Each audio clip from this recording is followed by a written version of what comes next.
যদি বলা হয় নেতার নামে একটা স্লোগান দাও, দেখা যায় এক কাপ চা খেয়ে সারাদিন চিল্লাই কি চিল্লাই না।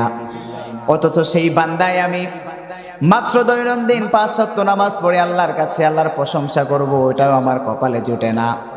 আহারে কেমন মুসলমান আমি, মাত্র 5 ওয়াক্ত নামাজ পড়ে রব্বুল আলামিনের প্রশংসা করব, এটাও আমার ভাগ্যে জোটে না। অথচ যেই ব্যক্তিরা এই মুহূর্তে কবরে আছে, ওই ব্যক্তি বারবার রব্বুল আলামিনের কাছে দরখাস্ত করে, ও রব্বুল আলামিন একটি বারের জন্য আমাকে সুযোগ দিন, একটি বারের জন্য আমাকে চান্স দিন। আমি আপনার এত পরিমাণে ইবাদত করব যে আমার চাইতে পৃথিবীর মধ্যে আর কোনো নৈকট্যশীল বান্দা থাকবে না। কিন্তু আমি আপনি 20 বছর 50 বছর 70 বছর পেয়েও আল্লাহ রব্বুল আলামিনের প্রশংসা করতে চাই না, নামাজগুলো পড়তে চাই না।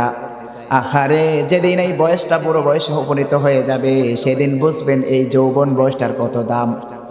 এই জন্য আল্লাহর হাবিব বলেন, হায়াতাকা কবলা মাউতিক, তুমি তোমার মৃত্যুর পূর্বে জীবনটাকে কাজে লাগাও, গনিমত মনে করো। আবার বিশ্বনবী অন্য এক হাদিসের দ্বিতীয় অংশে বলেন, শাবাবাকা কবেলা হারমিক, বার্ধক্য আসার পূর্বে যৌবনটাকে কাজে লাগাও। কারণ একটা সময় এমন হবে, আমাদের মাঝে অনেক বৃদ্ধ আছে না, চাইলেও কিন্তু এই যে রমজান আমাদের সামনে আসছে, রোজাগুলো রাখতে পারছে না, তাই না?